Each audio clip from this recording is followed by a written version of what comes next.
Imagine if someone were running for Congress with a platform for, quote, ending legalized bribery in Congress. Well, you don't have to imagine him because he's right here. Steven Olikara running for US Senate in Wisconsin on the Democratic side. Steven, welcome. Great to see you, Cenk. Thanks so much for having me. Oh, no problem. So that Democratic primary race in Wisconsin is fascinating. That's a positive way of putting it. A mess is the other way of putting it. Okay, so I want to come back to that in a second in terms of the political dynamics. But I'm curious how your campaign has gone. That has been the central focus: ending legalized bribery, ending money in politics, etc. But there's a lot of big names, big money involved in the race. So what's been your experience running for Congress?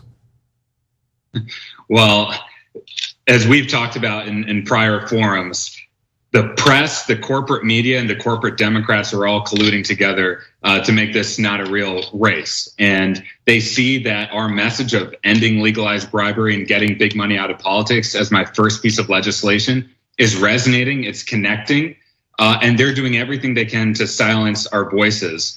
And to me, this wouldn't pass the snuff test even of an Onion article headline. I mean, basically, we had a debate scheduled recently, and the three corporate establishment candidates all declined their invitations, even to debate.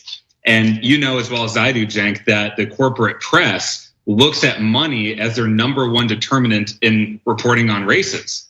And so if the race is all about big money and ads, there's no visibility into who's actually getting people fired up at the grassroots level. And you wonder why so many corporate Democrats lose big elections. This is the election against Ron Johnson. It's extremely important that we win. And I think we need a true progressive who has a real populist agenda to clean up our government in order to win this race.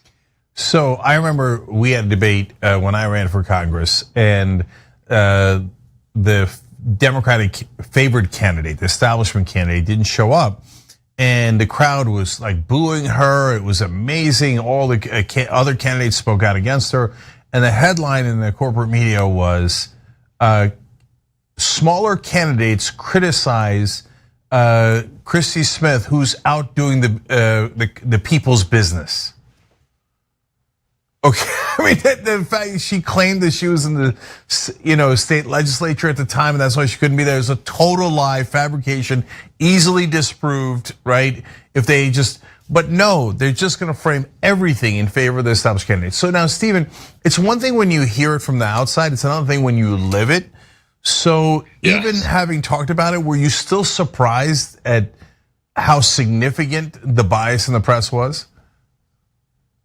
It's a good question. I was well aware of these forces before I jumped into the race, but stepping into the process myself, you just see how hilariously unequal this electoral system is. And you start to see things behind the scenes that if it just got out into public, people would be outraged. I mean, just the candidates themselves don't talk about experience, don't even talk about what they want to achieve. They're just trying to put up some generic ads on TV, and it's just a race to obtain name ID, essentially.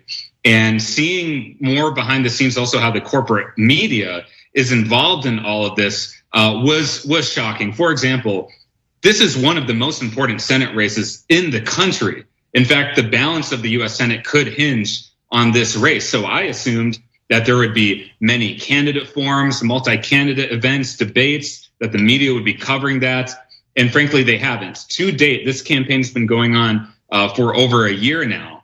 And how many multi-candidate events, which happen almost every week now, how many candidate forums have the corporate media showed up to report on?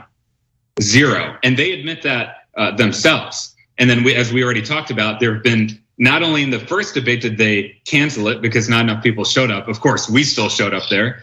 But still to date, there have been zero debates as well. So just seeing that was surprising to me because I think that the public deserves to know what their options are. And as a result of this negligence from all of these forces, the top front runner in this race right now by over a mile is I don't know. It's undecided. And so there's a huge problem in terms of just awareness in this race. And we got to close that gap in terms of our digital media and unconventional campaigning. As an example, we launched a bar band tour across the state where I'm playing with the local bands, everything from Nirvana covers to Black Sabbath, and it's been a lot of fun and a great way to reach people.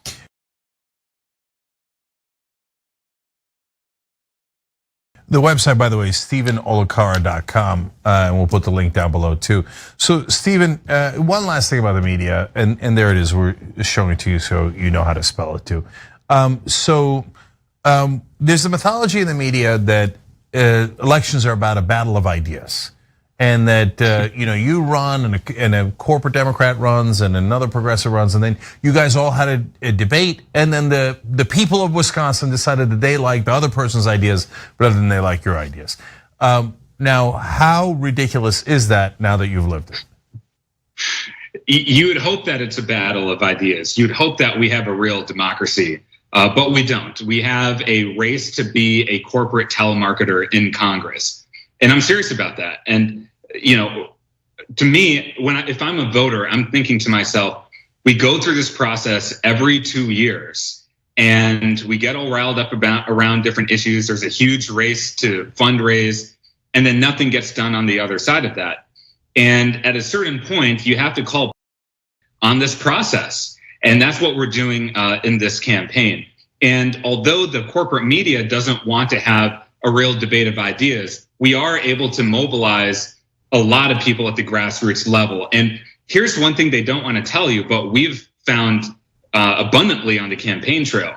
Getting big money out of politics is probably the most unifying issue in Wisconsin and probably in the country.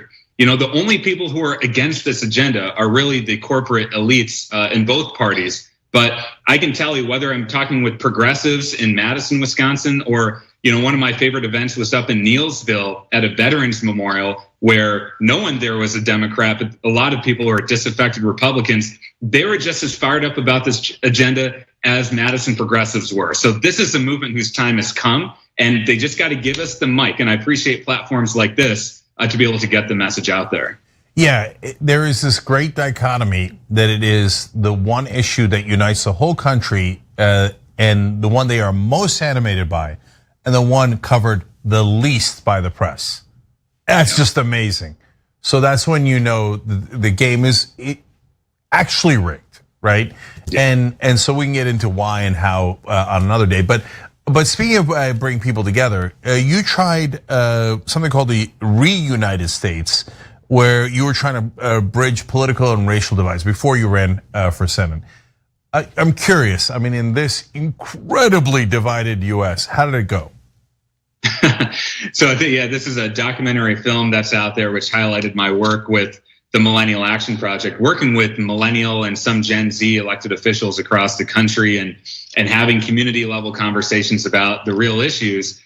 And the main takeaway from that is people are so hungry for new politics, and yet the political elites don't represent the real agreement that there is at the grassroots level, that this corruption is rampant and it has to stop. And I think the real connection that was made at the grassroots level through a lot of the events covered in the Reunited States was the fact that money is at the root of why our politics is so polarized today.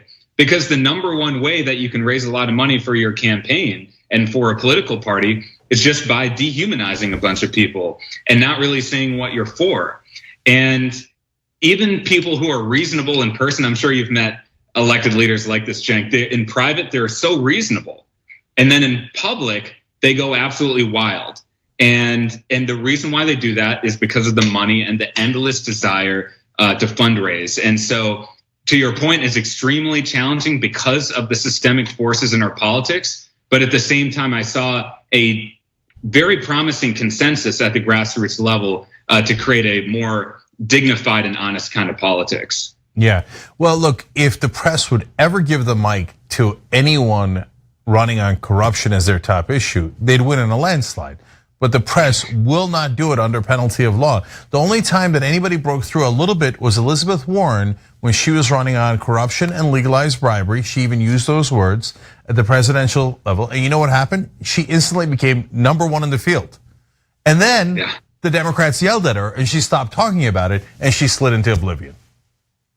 Okay, so it's amazing. It's an amazing phenomenon. All right, one more thing. This is really important in Wisconsin because normally, Stephen, there's one progressive in the race and then a total corporate Democrat bad guy in the race, et cetera. But not so in Wisconsin. There's a couple of very corporate candidates running for the same seat. They've got a ton of money. They have the most money. But there's a couple of good progressives as well in this race. So between basically the three of you, why should people vote for you instead of the other two progressives? Well, the most important thing with our campaign is that this is not a message that I invented yesterday. You know how Bernie Sanders would say, I've been saying the same thing for 30 years. Well, I've been saying the same thing for the last 15 years, the entire time that I've been in politics. So I've been extremely consistent on this vision for a new politics. I have the actual experience to get it done. Through my organization, Millennial Action Project, we were directly involved in passing legislation on nearly every topic that we've talked about, whether it's campaign finance reform, ending partisan gerrymandering at the state level, as well as passing gun violence prevention bills as well. And so even we've passed 35 bills through Congress and had a direct role in those. Even if I passed one bill through Congress, that would give me more federal legislative experience than anyone else in this race. And then the final thing is the ability to expand the electorate. And you don't expand the electorate by being a political hack. And we've got plenty of those in this campaign. The way that you expand the electorate and give people real hope is being honest and being authentic and showing people that you have a real track record around your message. And so that, I think, is the biggest differentiators in this race. All right, Steven Olikara, and of course the website, stevenolikara.com.